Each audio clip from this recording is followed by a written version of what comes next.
والصلاة والسلام على سيد الأنبياء والمرسلين وعلى آله وأصحابه الطيبين الطاهرين أما بعد فأعوذ بالله من الشيطان الرجيم بسم الله الرحمن الرحيم الذي خلق الموت والحياة ليبلوكم أيكم أحسن عملا صدق اللہ العظیم غوث اعظم بمنے بے سرو ساما مدد قبلِ دین مدد کعبہ ایمان مدد انتظار کرم تست من عینی را اے خدا جویو خدا بینو خدا دا مدد بگردہ بے بلا افتادہ کشتی زئی وہ سوے لال زار پھرتے ہیں تیرے دن اے بہار پھرتے ہیں جو تیرے در سے یار پھرتے ہیں در بدر یوں ہی خوار پھرتے ہیں اس گلی کا گدا ہوں میں جس میں مانگتے تاجدار پھرتے ہیں اس گلی کا گدا ہوں میں جس میں مانگتے تاجدار پھرتے ہیں پھول کیا دیکھو میری آنکھوں میں دشت طیبہ کے خار پھرتے ہیں جان ہے جان کیا نظر آئے کیوں عدو گردے غار پھرتے ہیں لاکھوں قدسی ہے کار خدمت پر لاکھوں گردے مزار پھرتے ہیں رکھیے جیسے ہیں خانہ زاد ہیں ہم مول کے عیب دار پھرتے ہیں آہ کل عیش تو کیے ہم نے آج وہ بے قرار پھرتے ہیں ہائے غافل وہ کیا جگہ ہے جہاں پانچ جاتے ہیں چار پھرتے ہیں کوئی کیوں پوچھے تیری بات رضا تجھ سے کتے ہزار پھرتے ہیں آج کی یہ خوبصورت اور حسین و جمیل محفل شان امام الانبیاء اور اصلاح عقائد و اعمال کے حوالے سے انعقاد پذیر ہے منبر پر آتے ہوئے منتظمین محفل نے مجھے جس عنوان کے حوالے سے پابند کیا ہے اسی مناسبت سے میں نے قرآن مقدس کی ایک مشہور معروف سورہ مبارکہ جسے سورہ تبارک بھی کہتے ہیں سورۃ الملک بھی کہتے ہیں اس آیہ کریمہ کی ابتدائی حصے سے ایک مختصر سے حصے کی تلاوت کرنے کا شرف حاصل کیا اللہ رب العزت اس کے متعلق مجھے حق کہنے اور آپ سب کو حق سن کر اس پر عمل کرنے اور اسے عام کرنے کی توفیق عطا فرمائے میرے پیارے آقا صلی اللہ علیہ وآلہ وسلم کے پیارے دیوانوں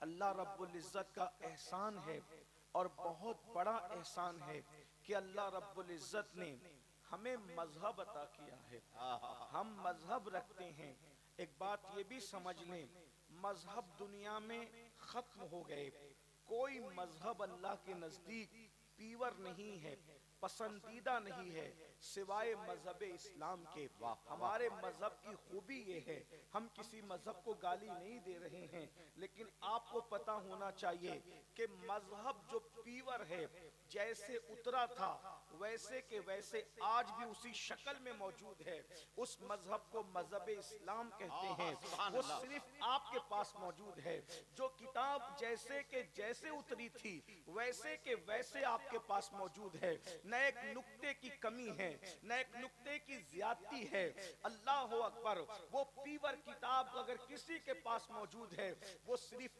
آپ ہے کتنے خوش نصیب ہے آپ کہ آپ کے پاس قرآن جیسی کتاب ہے نہ جس میں کمی ہوئی ہے نہ جس میں زیادتی ہوئی ہے جیسی آئی تھی 14.5 صدیوں کے بعد بھی ویسے ہی ہے اور انشاءاللہ قیامت تک یہ ایسے کہ ایسے ہی رہے گی پیور مذہب آپ کے پاس ہے اور پھر سبحان اللہ اس مذہب میں جو سب سے پیور مسلک ہے وہ آپ کے پاس موجود ہے وہ مسلک کیا ہے محبت رسول ہے عشق رسول ہے تعظیم رسول ہے تعظیم خدا ہے تعظیم ملائکہ ہے تعظیم اولیاء ہے تعظیم انبیاء ہے تعظیم جو ہے وہ بزرگان دین ہے تعظیم کعبہ ہے غرض کے مذہب و مسلک اگر سچا کسی کے پاس ہے تو وہ آپ کے پاس ہے اور وہ جو مذہب اور مسلک کا جو مختصر سا تعارف سمٹ آتا ہے بس بس وہ اتنا ہے، انہیں جانا انہیں مانا، نہ رکھا غیر سے کام،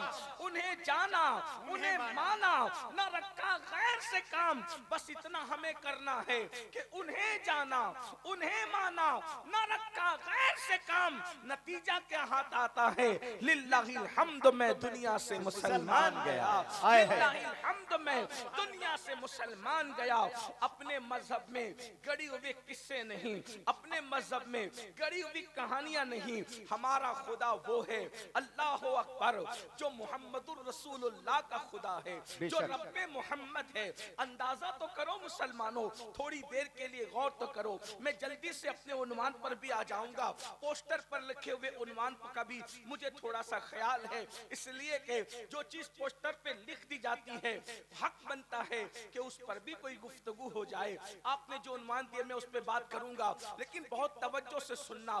ہم کسی کو خدا نہیں مانتے، ہم صرف رب محمد کو خدا مانتے ہیں۔ اس کی وجہ یہ ہے، رب محمد کو خدا ماننے کی وجہ یہ ہے کیونکہ ہم نے محمد الرسول اللہ کے خدا کو تو نہیں دیکھا، نہ ہم دنیا میں دیکھ سکتے ہیں، اس لیے کہ وہ اتنا پوتر ہے، وہ اتنا بلند ہے، نہ وہ تصور میں آ سکتا ہے، نہ تخیل میں آ سکتا ہے، نہ زبان میں آ سکتا ہے، نہ بیان میں آ سکتا ہے، نہ خریدا جا سکتا ہے، نہ بیچا جا سکتا ہے۔ جو خریدا جائے وہ خدا نہیں ہو سکتا، جو بیچا جائے وہ خدا نہیں ہو سکتا، جو جنگل جنگل کسی کی تلاش میں بھٹکتا پھرے وہ خدا نہیں ہو سکتا۔ خدا تو وہ ہے جس کے لیے لوگ پھرا کرتے ہیں۔ اگر خدا پھرے گا تو منزل کس کو ملے گی؟ اللہ اکبر۔ خدا وہ ہے جو تصورات سے پاک ہے، خدا وہ ہے جو تخیلات سے پاک ہے، خدا وہ ہے جو زبان میں آنے سے پاک ہے، خدا وہ ہے جو بیان میں آنے سے پاک ہے، خدا وہ ہے جو ماں کے پیٹ میں آنے سے پاک ہے۔ جو ماں کے پیٹ میں آ جائے وہ خدا نہیں ہو سکتا، اس لیے کہ جسے ماں کا پیٹ قید کر لے وہ خدا کیسے ہو سکتا ہے؟ جو پیدا ہو جائے وہ خدا نہیں ہو سکتا۔ اللہ اکبر۔ پھر خدا وہ ہے اللہ اللہ، جب وہ تصور میں نہیں آتا، وہ زبان میں نہیں آتا، وہ بیان میں نہیں آتا، وہ تخیل میں نہیں آتا، تو پھر خدا کی معرفت کیسے ہو؟ تو اللہ فرماتا ہے قد جاءکم برہان من ربکم، کہ اللہ فرماتا ہے کہ میں نے اپنی برہان بنا کر محمد الرسول اللہ کو بھیجا۔ آیہ کریمہ کا مفہوم ہے یعنی اب تم خدا کو نہیں دیکھ سکتے، اگر خدا کو دیکھنا ہے تو اس کے محبوب کو دیکھو اور اندازہ کرو کہ جب بندہ ایسا ہے یعنی ایسا ہے تو اللہ کیسا ہوگا؟ ایسا ہے تو اللہ کیسا ہوگا؟ اب ان کو دیکھتے جاؤ، خدا کا اندازہ کرتے جاؤ، اس کی معرفت حاصل کرتے جاؤ۔ مطلب اگر میں اندازہ کروں کہ میرے خدا کے حسن کا عالم کیا ہے تو میں محمد الرسول اللہ کو دیکھ کر کے سوچوں کہ حضور کو دیکھنے والوں نے کہا اللہ اکبر وَأَحْسَنُ مِنْكَ لَمْ أَرَقَتُ عَيْنِي وَأَجْمَلُ مِنْكَ لَمْ تَلِدِ النِّسَاءُ خُلِقْتَ مُبَرَّأً مِنْ كُلِّ عَيْبٍ كَأَنَّكَ قَدْ خُلِقْتَ كَمَا تَشَاءُ۔ نبی کو دیکھنے والے کہتے ہیں یا رسول اللہ آپ جیسا میری آنکھوں نے نہیں دیکھا۔ ارے آنکھیں کیا دیکھتی؟ آپ جیسے کو کسی ماں نے جنم ہی نہیں دیا، اور آپ کو اللہ نے ہر عیب سے پاک بنایا۔ آپ جیسا بننا چاہتے تھے، گویا خدا نے آپ کو ویسا ہی بنا دیا۔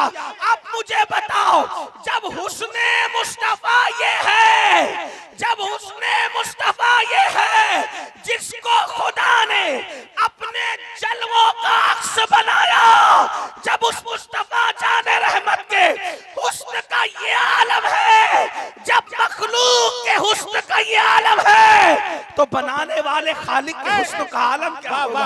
ہمارے خدا کے حسن کا عالم کیا؟ اندازہ کرو۔ نعرہ تکبیر، نعرہ رسالت، شان امام الانبیاء کانفرنس۔ لوگ کہتے ہیں مسلمانوں کے خدا کی تصویر کیوں نہیں ہے؟ میں نے کہا جس کا تصور نہیں اس کی تصویر کیسے؟ جس کا تصور نہیں، تمہیں مبارک ہو مسلمانوں، تم وہ خدا رکھتے ہو جو محمد الرسول اللہ کا رب ہے، جو محمد الرسول. تو اب بتائیں جب وہ اتنے خوبصورت تھے، میری بات سمجھ میں آتی ہے؟ سمجھ میں آ رہی ہے؟ سمجھ میں آئے تو بات ٹھیک ہے، ورنہ تقریر کا کوئی مطلب نہیں. بات اگر سمجھ میں آ رہی ہے، اللہ اکبر، ذرا غور کیجئے.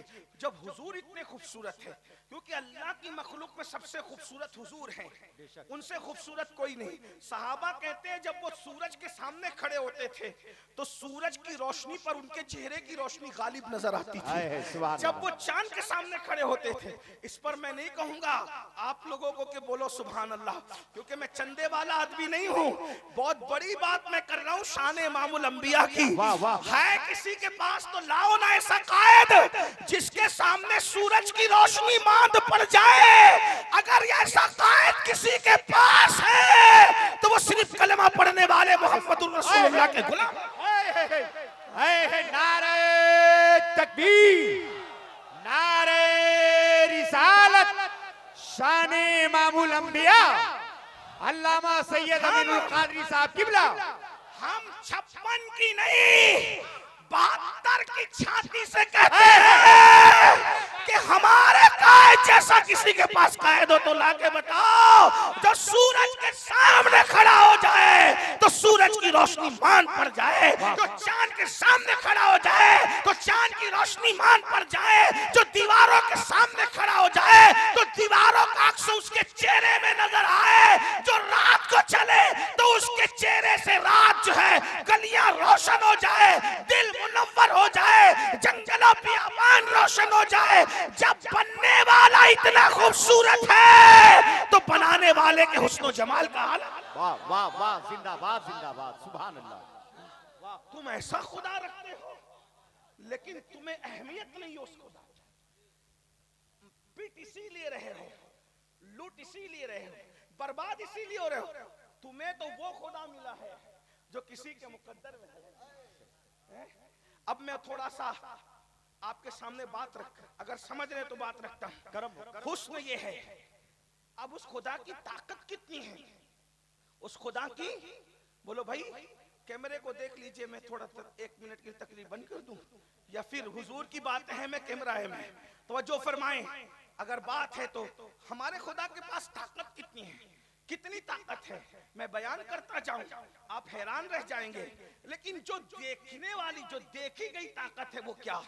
اللہ نے سورج ڈبایا، رسول اللہ نے نکال دیا، اور نکالا پکڑ کے نہیں نکالا، صرف اشارے سے نکالا. اشارے، توجہ کریں، اشارے سے.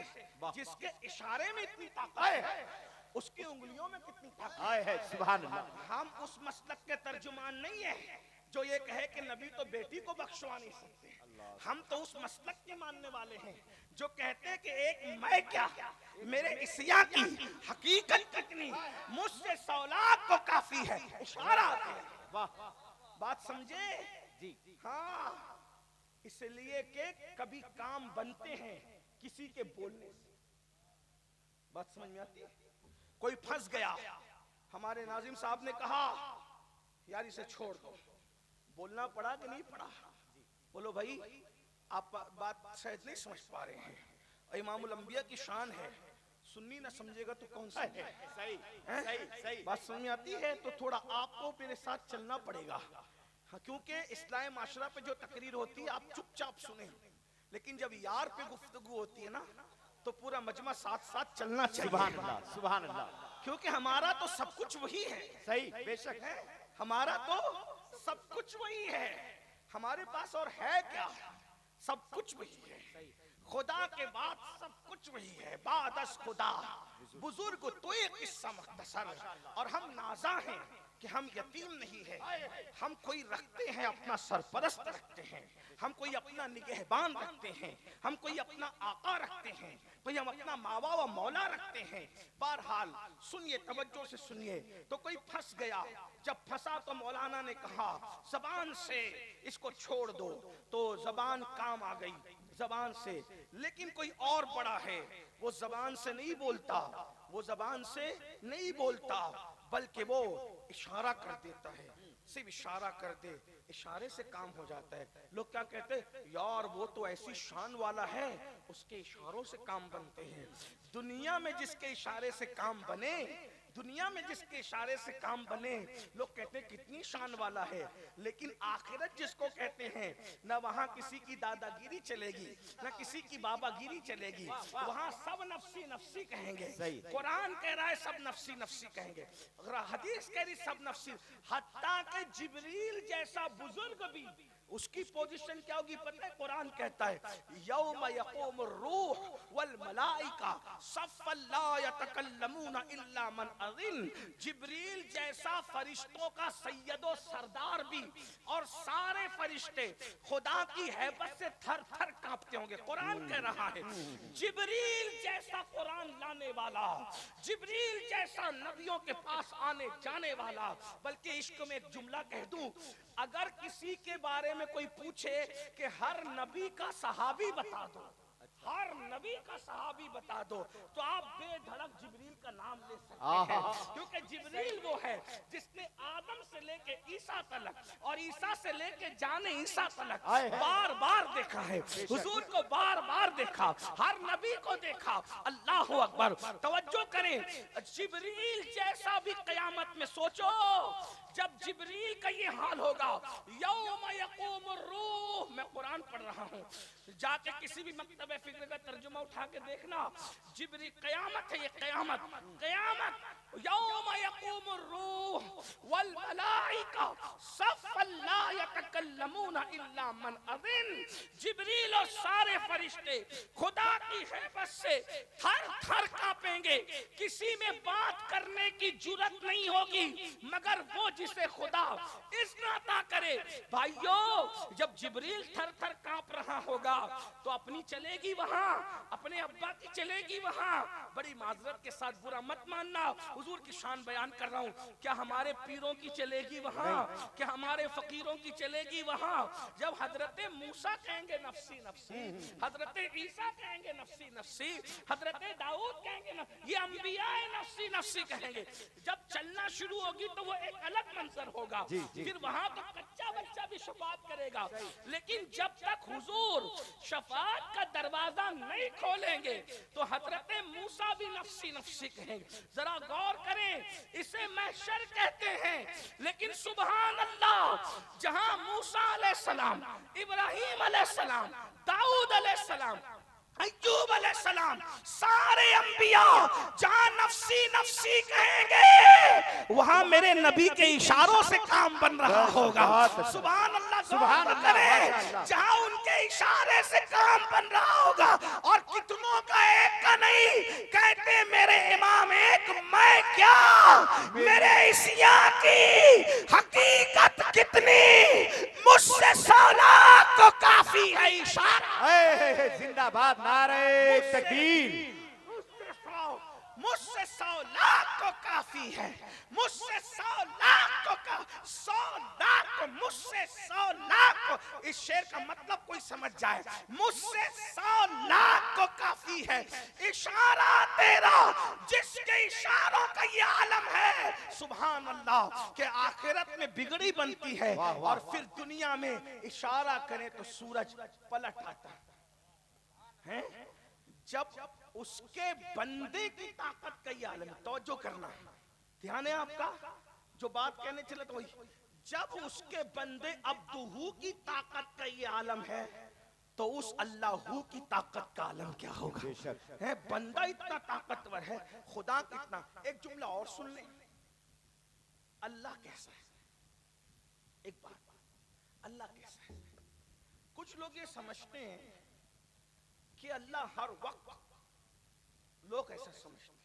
میں نہیں کہہ رہا ہوں، لوگوں کے جملے پیش کرو، میں نہیں، میں نقل کر رہا ہوں صرف، کہ اللہ ہر وقت جلال میں ہے، غصے میں ہے، اور وہ لوگوں کو مارنا پیٹنا چاہتا ہے، عذاب دینا چاہتا ہے. اس لیے مولانا کہتے ہیں اللہ سے ڈرو، اللہ سے ڈرو.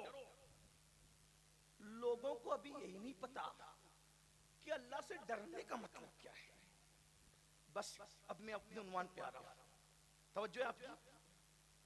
کچھ لوگ یہ سمجھ رہے ہیں کہ مسلمانوں کا اللہ وہ ہے جو ہر وقت کوڑا لے کر اور عذاب کا چابک لے کر اپنے بندوں کی پیٹ پر کہ بس اب تجھے ماروں گا، ابھی تو بس لوگوں نے ایسا بنا دیا، تصور بنا دیا۔ ایک بات بتاؤں، جب ہم اللہ کو پہچاننے کی کوشش کرتے اور جاننے کی کوشش کرتے ہیں تو ہم فتح مکہ کے دن آتے ہیں۔ فتح مکہ کے دن اس کا بندہ جو عبدہو ہے، سمجھ میں آئی بات؟ جی عبدہو کوئی نہیں ہے، ایک بات سمجھ آتی ہے؟ عبدہو کوئی نہیں ہے، عبدہو صرف محمد الرسول اللہ، سبحان اللہ۔ سب عبد ہیں، اب پڑھے لکھے لوگ ہیں، کرم پڑھا لکھا کرم مجمع کرم ہے، سب عبد ہیں، تنہا عبدہو حضور ہے، تنہا عبدہو حضور ہے۔ تو آپ کہیں گے یہ عبد اور عبدہو میں کیا فرق ہے؟ مشکل کر رہا ہے یہ مولوی۔ میں مشکل نہیں کر رہا ہوں، چلے ڈاکٹر کی زبان میں سمجھا دوں۔ ایک ہے عبد یعنی سب، میں آپ اولیاء صحابہ سب عبد ہیں، تنہا میرے آقا عبدہو ہے۔ اب سمجھ میں آئی؟ تو عبد اور عبدہو میں فرق کیا ہے؟ تو ڈاکٹر اقبال جیسا مفکر کہتا ہے عبد دیگر، عبدہو چیزیں دیگر، عبد دیگر، عبد دیگر۔ آسان ہے اردو کی بالکل مشابہ فارسی ہے نا، عبد دیگر، عبدہو چیزیں دیگر۔ عبد الگ ہے، سمجھ میں آئی؟ اور عبدہو الگ ہے، بولتے ذرا، عبدہو، عبد الگ ہے اور عبدہو، عبد مطلب بندہ جی اور عبدہو مطلب اس کا بندہ۔ بے شک، بات سمجھ میں آئی؟ بندہ اور اس کا بندہ میں کتنا فرق ہے؟ عبد دیگر، عبدہو چیزیں دیگر، ای سراپا منتظر، او منتظر۔ عبد الگ ہے، عبدہو الگ ہے، عبد انتظار کرتا ہے، عبدہو کا انتظار کیا جاتا ہے۔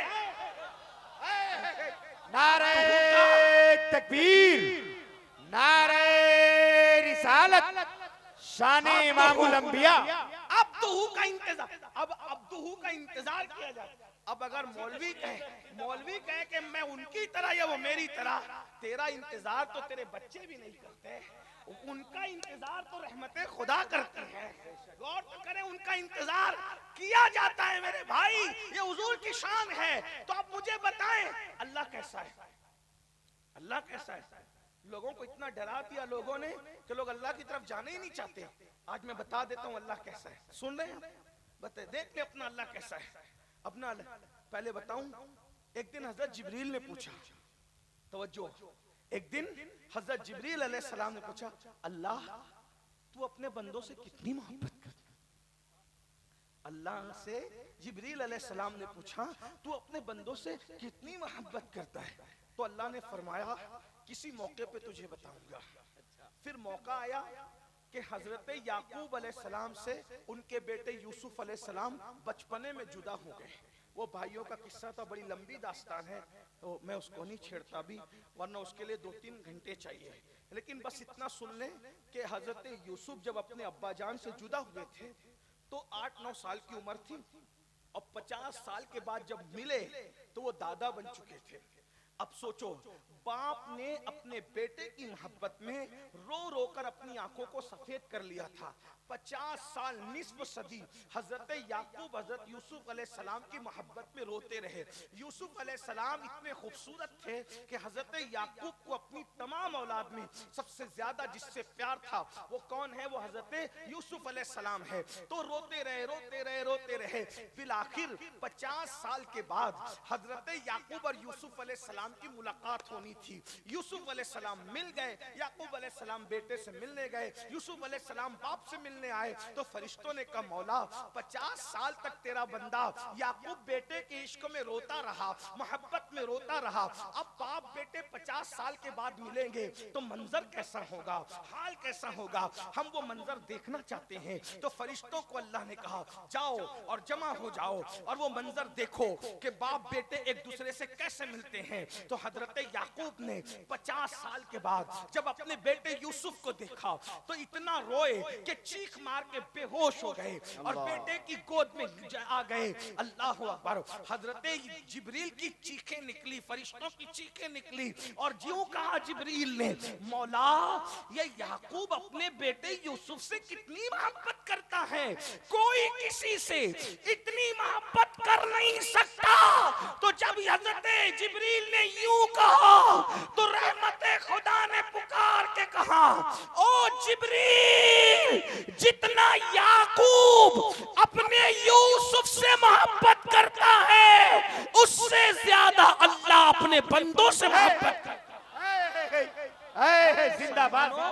مسلمانوں, اللہ اپنے بندوں سے اتنی محبت کرتا ہے جتنا حضرت یعقوب اپنے بیٹے یوسف سے محبت کرتے اس سے زیادہ اللہ اپنے بندوں سے محبت کرتا ہے. اب بات سمجھ میں آئی. یہ جو دماغ میں بیٹھا ہے کہ اللہ بہت عذاب دینے والا, بہت عذاب, وہ اس کا فلسفہ میں ابھی رکھوں گا, لیکن ایک بات آپ کو سمجھا دوں کہ اللہ کیسا ہے. جب یہ ہمیں سمجھنا ہوا تو ہم فتح مکہ کے دن دیکھتے ہیں کہ فتح مکہ کے دن قطار میں نبی کے مجرم کھڑے ہیں. کسی نے نبی کے چچا کا کلیجہ چبایا ہے, کسی نے نبی اور ان کے ساتھیوں کے کپڑے پھاڑے ہیں, کسی نے پاگل کہا, کسی نے مجنون کہا, کسی نے ساحر اور مسحور کہا. خدا جانے کیسے کیسے گندی گندی گالیاں دی گئی. نبی کی بیٹیوں کو طلاقیں دی گئی. نبی کو 3 سال تک کے شاب ابی طالب میں پورے خاندان کے ساتھ قید کیا گیا. نبی کا سر پھوڑا گیا. رسول اللہ کو زخموں سے چور چور کیا گیا. حضور علیہ السلام کو بھوکا رکھا گیا. حضور کے صحابہ پر اتنا ظلم اٹھایا کہ لوگوں کو وطن چھوڑنا پڑا اور دوسرے جگہ پر جانا پڑا. لیکن ایسے لوگ جو جان کے دشمن تھے, کچھ کلیجہ چبانے والے, کچھ چچا کا قتل کرنے والے, کچھ صحابہ کا قتل کرنے والے, کچھ صحابہ کے جسموں کے ٹکڑے ٹکڑے کرنے والے, نبی کے دندان شہید کرنے والے, نبی کے چہرے کو زخمی کرنے والے, نبی کو کے گھوڑے کو دھکا دے کر کے گڑے میں ڈال دے کر نبی کو زخمی کرنے والے, سب بڑے بڑے دشمن نبی کے سامنے بے بسی کے عالم میں قطار میں کھڑے تھے. ایسے عالم میں رسول اللہ فاتح مکہ بن کر تشریف لائے. اس وقت مکے میں کسی کی حکومت نہیں تھی, صرف آمینہ کا لال حاکم اور فاتح بن کر کے آیا تھا. اس وقت لوگ سوچ رہے تھے ایک اشارے ابرو پر خون کی ندیاں بہ جائے گی, لیکن اللہ کے رسول آئے تو دشمنوں سے پوچھتے ہیں بتاؤ تمہارے ساتھ کیا سلوک کروں. تو دشمن کہتا ہے آپ کریم ابن کریم ہے, آپ سے کرم کے سوا کیا امید ہے. آپ اندازہ کریں, آپ کریم ابن کریم ہے, آپ سے کرم کے سوا کیا امید ہے. اس وقت میرے نبی نے کہا تھا جو میرے بھائی یوسف نے اپنے بھائیوں کو کہا وہی تمہیں کہتا ہوں, لا تثریب علیکم الجام, آج تم پر کوئی پکڑ نہیں ہے. اللہ اکبر, جاؤ تم سب آزاد ہو. مجھے بتاؤ جب عبدہ کی رحمت کا یہ عالم ہے کہ وہ جان کے دشمنوں کو معاف کرتا ہے, جب عبدہ جان کے دشمنوں کو معاف کرتا ہے تو اللہ قیامت میں میری تمہاری جس کے بنے ہوئے کی معافی کا یہ عالم ہے, اس کے بنانے والے کی معافی کا عالم کیا ہوگا. لیکن اب اللہ سے ڈرنا بھی ہے, بس بات سمیٹتے ہوئے اللہ سے ڈرنا بھی ہے. تو اللہ سے ڈرنے کا کیا مطلب. ڈرتے تو لوگ سانپ سے بھی ہے, ڈرتے تو لوگ بچھو سے بھی ہے, ڈرتے تو لوگ دشمن سے بھی ہے, ڈرتے تو لوگ حاسد سے بھی ہے, ڈرتے تو لوگ پولیس سے بھی ہے, ڈرتے تو لوگ حکومت سے بھی ہے. تو اللہ سے کیسے ڈرے, بات اللہ سے کیسے ڈرے. کیونکہ جو کروڑوں ماؤں سے زیادہ پیار کرتا اس سے کیسے ڈرنا.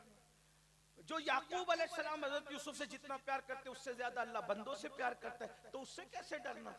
تو ڈرنے کا مطلب یہ ہے جیسے کسی سے محبت ہوتی ہے نا تو اس کی ناراضگی سے ڈر لگتا ہے.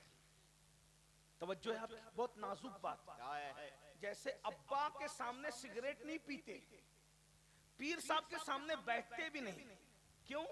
مار ڈالیں گے, گولی چلائیں گے, کیا کریں گے. بیٹھنا کوئی جرم کا جرم نہیں ہے. اس سے عشق اتنا ہے کہ اس کے سامنے بیٹھنے سے بھی ڈر لگتا ہے کہیں یار ناراض نہ ہو جائے. ابا کے سامنے سگریٹ اس لیے نہیں پیتا کہ ابا ناراض نہ ہو جائے. امی کے سامنے کہا مار کے ہنستا نہیں کہ امی ناراض نہ ہو جائیں. اب سمجھ میں اللہ سے کیسے ڈریں. احترام میں جب تصور یہ آتا ہے کہ ناراض نہ ہو جائیں تو کوئی اس کی ناپسند کا کام مت کرو, تو اس کو کہتے ہیں ڈرنا کہ ناراض نہ ہو جائے. اب بات سمجھ میں آئی. اللہ سے ایسے ڈرو کہ محبت میں یہ تصور آ جائے کہ میرا رب مجھ سے ناراض نہ ہو جائے, کیونکہ کروڑوں عذاب میرے لیے اتنا مشکل نہیں ہے جتنا اللہ کی ناراضگی میرے لیے مشکل ہے.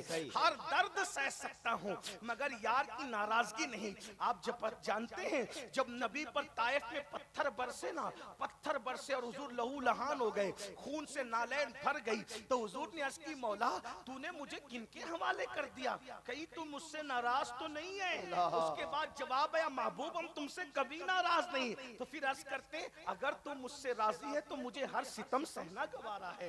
یار راضی ہے مطلب ہر ظلم سہنا گوارا, ہر ستم سہنا گوارا. اب میرے بھائیوں, جس کو جس سے پیار ہوتا ہے, جس کو جس سے محبت ہوتی ہے, جس کو جس سے الفت ہوتی ہے, وہ اس سے ڈرتا ہے کہ ناراض نہ ہو جائے. کیوں؟ جب اللہ ناراض ہوتا ہے اور جس سے ناراض ہوتا ہے پھر اللہ اس کو عذاب دیتا ہے, بہت دردناک عذاب. جب ناراض ہوتا ہے تو عذاب دیتا ہے, اور جب پیار کرتا ہے نسلوں کو آباد کرتا ہے. وہ خود فرماتا ہے, اللہ خود فرماتا ہے. توجہ, مشکات شریف کی حدیث کا مفہوم ہے. اللہ فرماتا ہے جب میں تم سے خوش ہوتا ہوں تو میں تمہیں نوازتا ہوں, تمہیں رحمت دیتا ہوں, تمہیں برکت دیتا ہوں, تمہیں خوب نوازتا ہوں, تم سے پیار کرتا ہوں. اور جب تم مجھے ناراض کر دیتے ہو تو پھر میں تم سے ناراض ہوتا ہوں, پھر میں تم پہ لعنت کرتا ہوں, پھر میں تم پر مصیبتیں ڈالتا ہوں.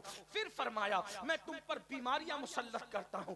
پھر فرمایا اللہ اکبر میں تم پر ظالم حکمراں مسلط کر. مشکات شریف کی حدیث کا مفہوم پیش کر رہا ہوں. میں تم پر ناراض ہوتا ہوں تو ظالم حکمراں مسلط کرتا ہوں, بیماریاں مسلط کرتا ہوں, تکلیفیں مسلط کرتا ہوں, بلائیں مسلط کرتا ہوں. ناراض ہو کر, وہ بھی کیوں؟ محبت کی وجہ سے کہ جب تم پر مصیبت آئے گی تو تم پلٹ کر میری ہی طرف آؤ گے نا. اس لیے وہ بھی پیار کی ایک کڑی ہے, وہ بھی محبت کا ایک حصہ ہے. کیونکہ جب تم بیمار پڑو گے, یاد رکھنا, یہ بھی یاد رکھنا, صحت میں آدمی خدا کو ویسے نہیں پکارتا جیسے بیماری میں دل سے پکارتا ہے.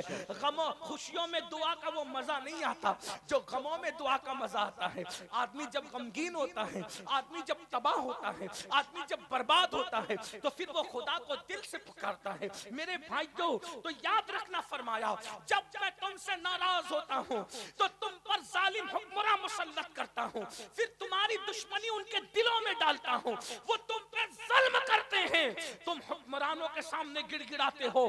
پھر فرمایا حکمرانوں کے سامنے گڑ گڑانے سے کام نہیں بنے گا, اگر کام بنانا ہے تو تم میری بارگاہ میں گڑ گڑاؤ, میری بارگاہ میں توبہ کرو, میری بارگاہ میں استغفار کرو. اب پتہ چلا خدا عذاب کیوں دیتا ہے. فرماتا ہے, اللہ فرماتا ہے میں تمہیں عذاب دے کر کیا کروں گا اگر تم میرے شکر گزار بندے بنو. میرے بھائیوں یاد رکھنا, اگر خدا کی نافرمانی کرو گے ظالم حکمراں مسلط ہوں گے, بیماریاں آئے گی, تکلیفیں آئے گی, بلائیں. یہ جو تمہارے دل میں خفت ہے نا کہ گناہ کریں گے تو قیامت میں بھگتیں گے, قبر میں بھگتیں گے, جو ہوگا دیکھا جائے گا, نہیں.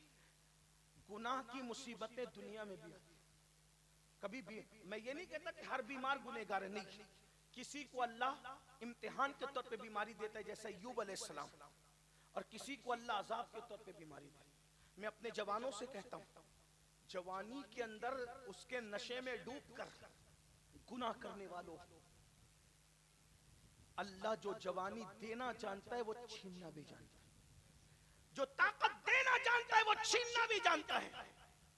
اگر لوگ جوانی کی طاقت اور قوت پا کے خدا کو بھول رہے ہیں تو انہیں یاد ہونا چاہیے کہ اس کا ارشاد ہے ان بطش ربک لشدید, تیرے رب کی پکڑ بڑی سخت ہے. اگر آدمی آج دیکھو ہمارے جوانوں کو, اللہ کو بھول گئے جوانی کی طاقت پا کر, لیکن جب جوانی میں کینسر ہوتا ہے پھر توبہ کرتے ہیں, جوانی میں ایڈز ہوتا ہے پھر توبہ کرتے ہیں, بیماریاں آتی ہیں پھر توبہ کرتے ہیں.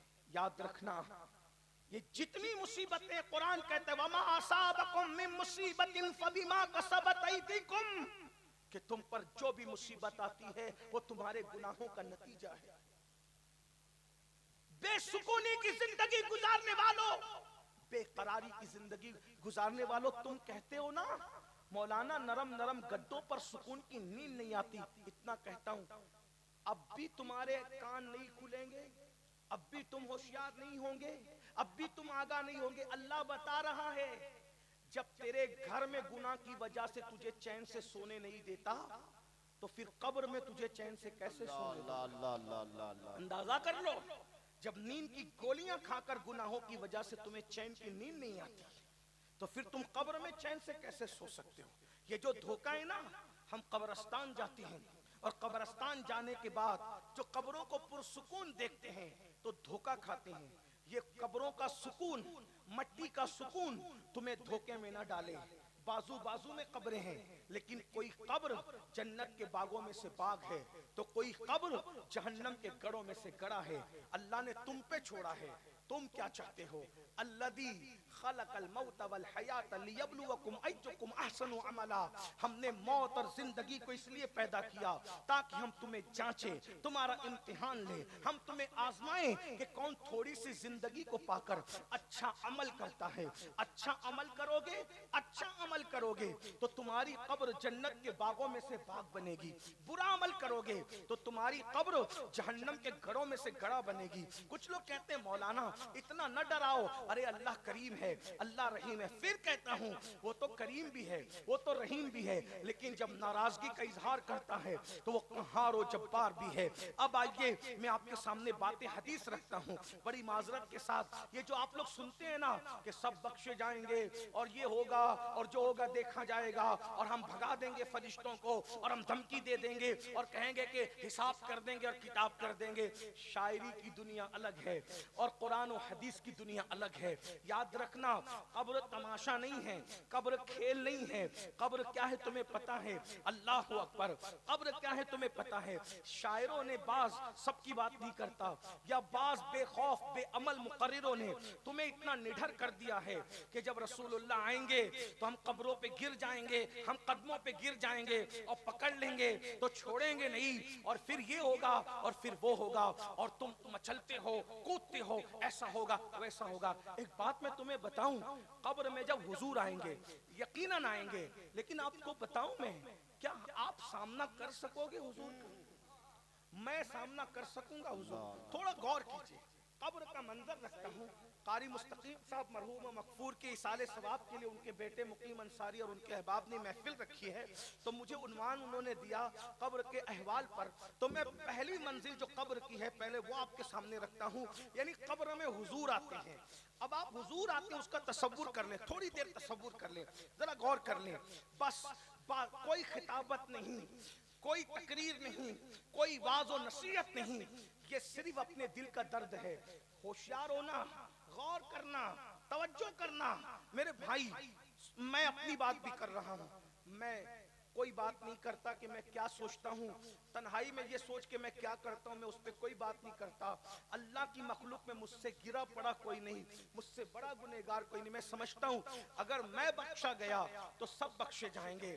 اللہ جب حساب لے گا لے گا, فرشتے جب حساب پوچھیں گے, لیکن حضور قبر میں آئیں گے.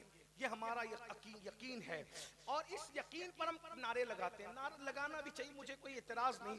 ہم کود رہے ہیں, ہم کو رقص کر رہے ہیں, ورش کر رہے ہیں. حضور آئیں گے قبر میں تو میں قدموں پہ گر جاؤں گا, پکڑ لوں گا. فرشتے کہیں گے ہٹو تو فرشتوں کہوں گا ہٹ جاؤ, نہیں چھوڑتا, وغیرہ وغیرہ آپ جو بھی کہتے ہیں. دیکھیے وہ جو کر سکتے ہیں وہ الگ کوالٹی کے لوگ ہیں, غوث پاک غریب نواز جیسے لوگ ہیں. لیکن میں اور آپ کیا واقعی ایسا کر سکیں گے؟ اب تھوڑا میں آپ کی عدالت میں, دلوں کے ضمیروں کی عدالت میں ایک مقدمہ رکھتا ہوں. چیک کرو اپنے آپ کو. آپ مجھے بتائیں, ہمارے ابا نے ہمیں زنا کرتے دیکھا, ہمارے ابا نے ہمیں چوری کرتے دیکھا, ہمارے ابا نے ہمیں لڑکیوں کے ساتھ پاپ کرتے دیکھا, ہمارے ابا نے ہمیں سود کھاتے دیکھا, ہمارے ابا نے ہمیں جرائم کرتے دیکھا, اور پھر برسوں کے بعد ابا سے ملاقات ہے مجھے پتا ہے کہ ابا نے زنا کرتے بھی دیکھا ہے، ابا نے چوری کرتے بھی دیکھا ہے، ابا نے پاپ کرتے بھی دیکھا ہے، ہر گناہ کرتے میرے باپ نے مجھے دیکھا ہے، اور برسوں سے باپ سے ملاقات نہیں ہوئی، اور اب ہے کہ ابا سے ملاقات ہوگی، تو بولو اس وقت ایک وفادار بیٹے کے کلیجے کے اندر سے کیسے ہوک اٹھے گی؟ ملاقات سے زیادہ خوشی ڈر اور خوف کی ہوگی۔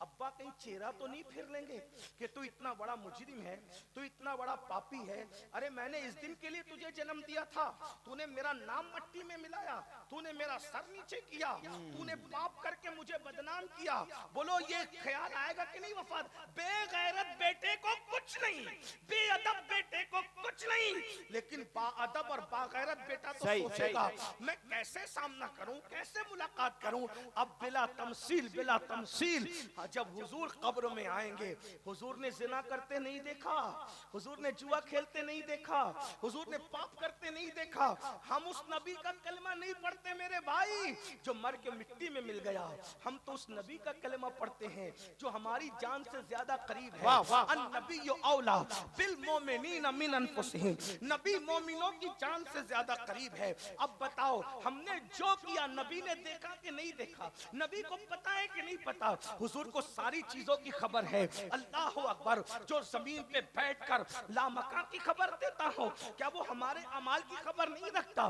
جس کی نگاہ سے خدا کی ذات نہ چھپی، اس کی نگاہ سے ہمارے اعمال چھپیں گے۔ سفید کپڑے پہن کر، راتوں کو عیاشیاں کر کے، دین کے مخیجر قوم و ملت بننے والوں، راتوں میں پاپ کر کے صبح کو عزت دار بننے والوں، رات نرم نرم گدوں پہ لیٹ کر زنا کی گندی فلمیں دیکھ کر، اس کے بعد اچھے کپڑے پہن کر اپنے سو کارڈ تقوی پر اترانے والوں، میں آپ کو دھوکہ دے سکتا ہوں، میں بہت اچھا ہوں، آپ مجھے دھوکہ دے سکتے ہیں، آپ بہت اچھے ہیں، اپنے نبی کو بھی دھوکہ دے لو گے، اپنے رسول کو بھی دھوکہ دے لو گے، اور وہ بھی ایسی غیور ہستی۔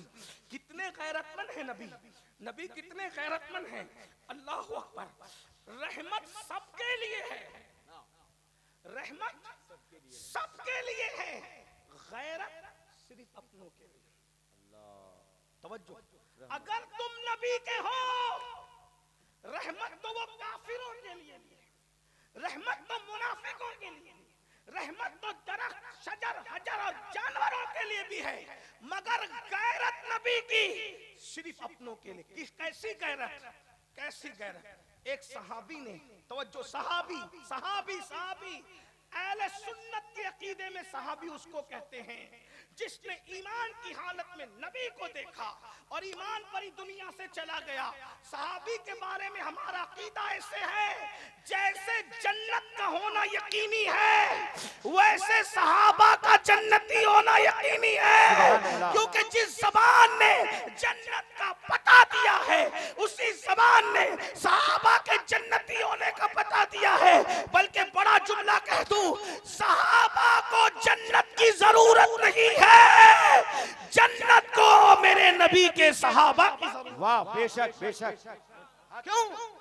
جو 14ویں صدی کا عاشق ہے وہ کہتا ہے سیر گلشن کون دیکھے، دشت طیبہ چھوڑ کر سوئے جنت کون جائے، در تمہارا چھوڑ کر۔ جسے در مل جائے وہ جنت جانا نہیں چاہتا، جسے در والا پورا پورا محبوب مل جائے وہ جنت کی لالچ کیا کر سکتا ہے۔ اب بات سمجھ میں آئی، لیکن اب سننا میرے بھائیوں، دل کے کانوں سے سننا، قبر میں ہمارا کیا حشر ہوگا، کیا حال ہوگا، اللہ کرے، اللہ خیر کرے، اللہ خیر کرے، اللہ خیر کرے۔ میرے بھائی سن لو، اگر اپنی آخرت کے معاملے میں سنجیدہ ہو، اگر واقعی جنت میں جانا چاہتے ہو، اگر واقعی نجات چاہتے ہو، اپنے مذہب پہ یقین رکھتے ہو، تو خدا کے لیے ہاتھ جوڑ کے کہتا ہوں تصور کر لو، ایک صحابی انہوں نے مسجد سے اونچا گھر بنا لیا، صرف مسجد سے اونچا۔ علماء سے پوچھو مسجد سے اونچا گھر بنانا نہ ناجائز ہے، نہ حرام ہے، نہ کفر ہے، نہ شرک ہے، کوئی گناہ، لیکن حضور کی شان ہے، رحمت سب کے لیے، غیرت اپنوں کے لیے۔ انہوں نے اونچا گھر بنایا، آقا نے پوچھا یہ گھر کس کا ہے؟ کہا حضور فلاں کا، صحابی تھے، جنتی۔ اچھا، جب وہ آئے سلام کیا، حضور نے سلام کا جواب نہیں دیا، منہ توجہ کیجئے۔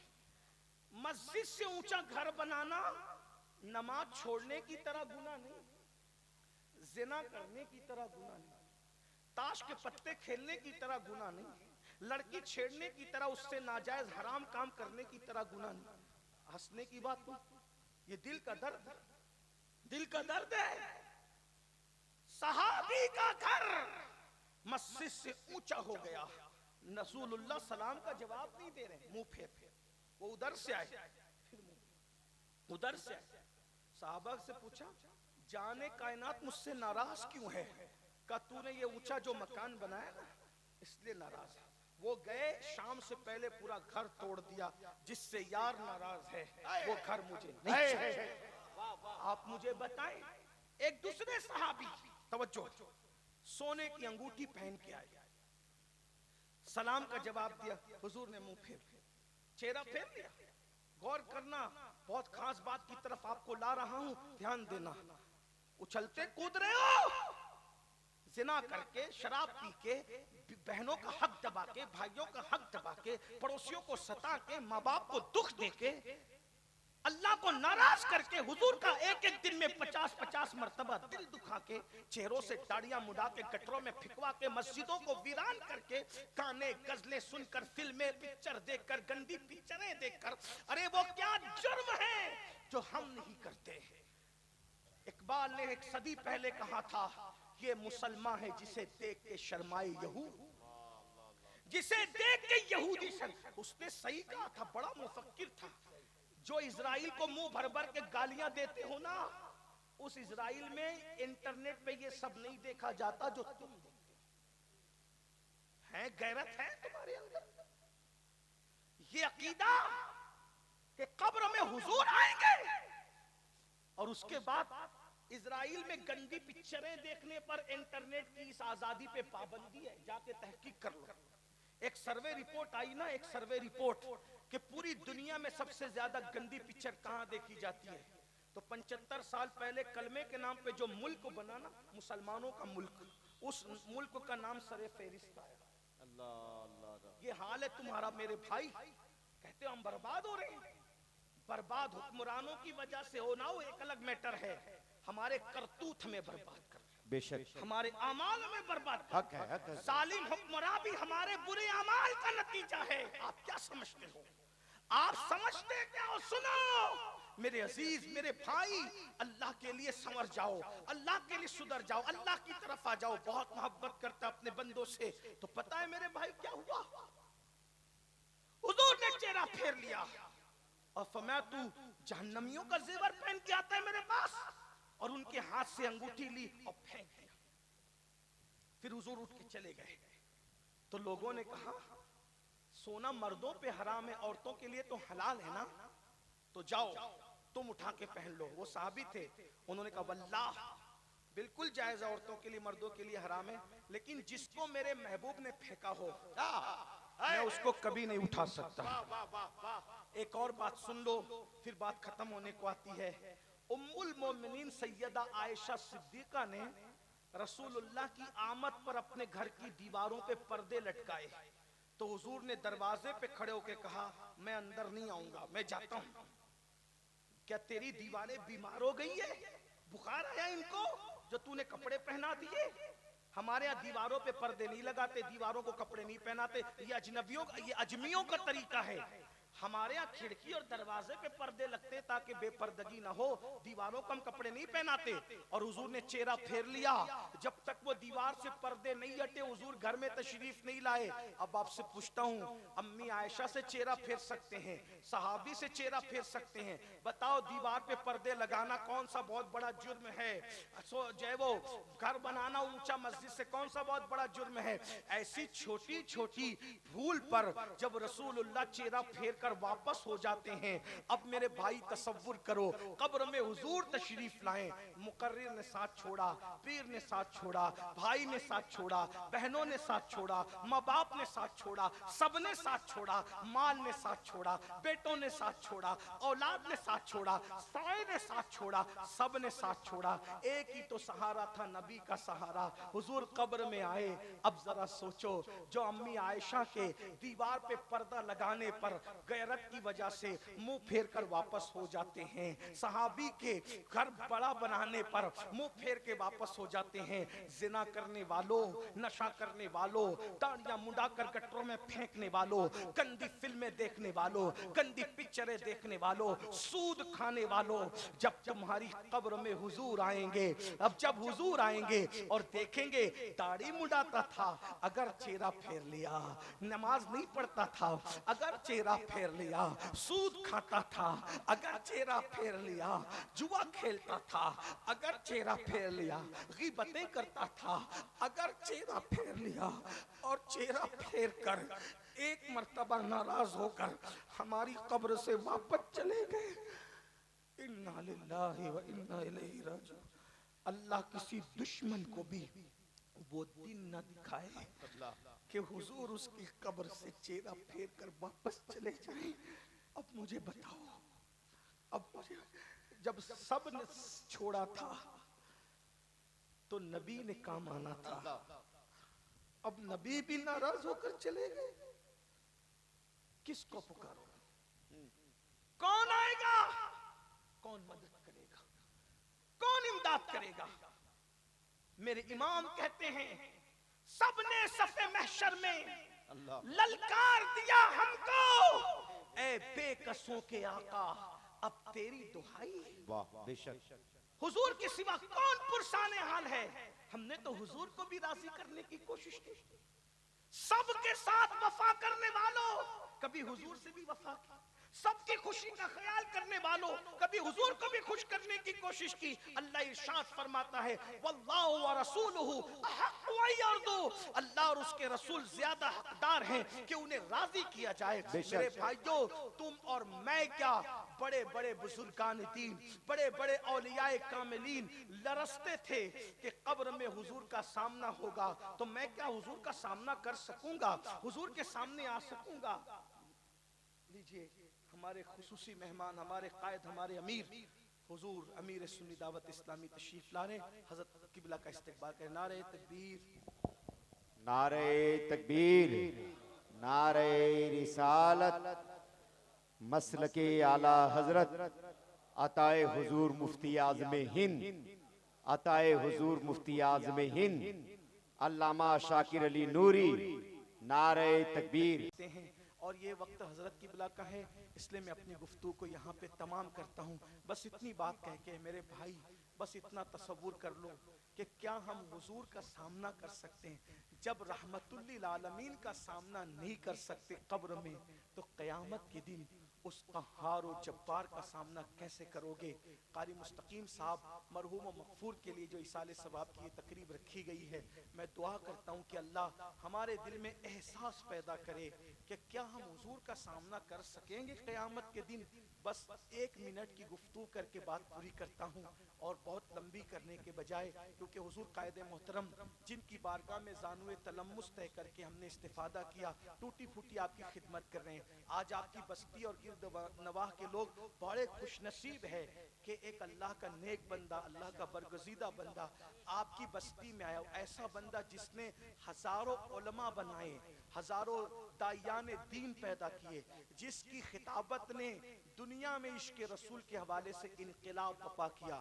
اپنے تو اپنے بیگانے بھی جسے احترام کی نگاہ سے دیکھتے ہیں، آج وہ مرد قلندر آپ کے سامنے ہیں۔ ابھی آپ حضرت کو سنیں گے بھی انشاءاللہ، اور جو لوگ مرید ہونا چاہتے ہیں وہ مرید بھی ہوں گے۔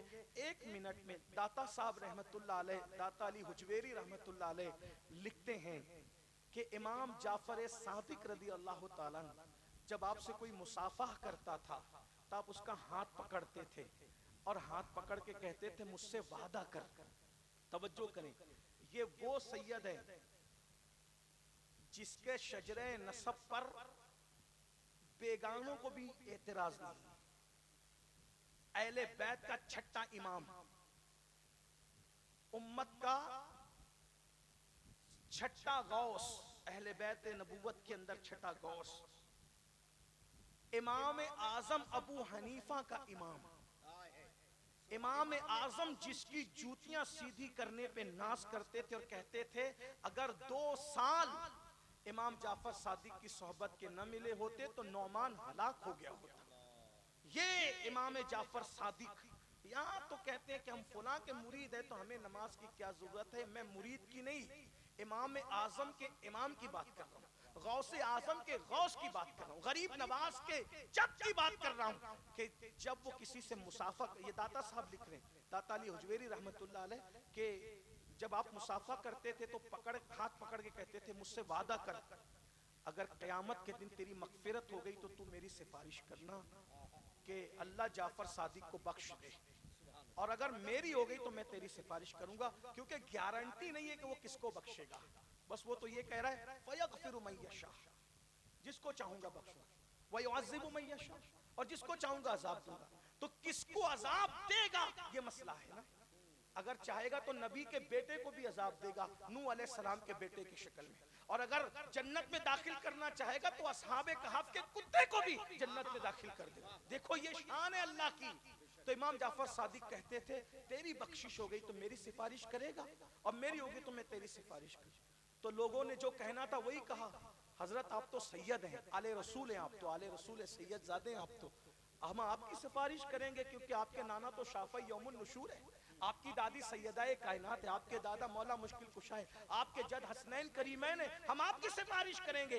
امام جعفر صادق کہتے تھے رونا تو یہی ہے نا کہ ہم سید ہیں، کیونکہ ہم آل ہونے کے اعتبار سے ڈرتے ہیں کہ جب نانا جان قیامت میں تشریف لائیں گے تو ہم نانا کا سامنا کیسے کریں. جعفر صادق جیسا ولی جو ایک ایک دن میں 700 رکعت نماز پڑھتا ہے نفل، وہ کہتے ہیں کہ میں اپنے نانا کا سامنا کیسے کروں گا. اور ہم کیا کہہ رہے ہیں، قیامت کے دن جو ہوگا دیکھا جائے گا. اللہ کی پناہ ہم کس قدر نڈر ہو چکے ہیں. ارے اپنے امام سے سیکھ لیا ہوتا 14ویں صدی کا مجدد، جس کا پیر جس پہ ناز کرتے ہوئے کہتا ہے کہ قیامت کے دن اللہ مجھ سے پوچھے گا آل رسول تو دنیا سے میرے لیے کیا لایا ہے، تو میں احمد رضا کو پیش کر دوں گا. جس کا مرشد اس پہ ناز کرے وہ کہتا ہے کریم اپنے کرم کا صدقہ لئیم بے قدر کو نہ شرما، تو اور رضا سے حساب لینا، رضا بھی کوئی حساب میں ہے، صدقہ پیارے کی حیا کا نہ لے مجھ سے حساب، بخش بے پوچھے لجائے کو لجانا کیا ہے. اور کہتے ہیں اللہ اکبر، کہتے ہیں اللہ یا رسول اللہ،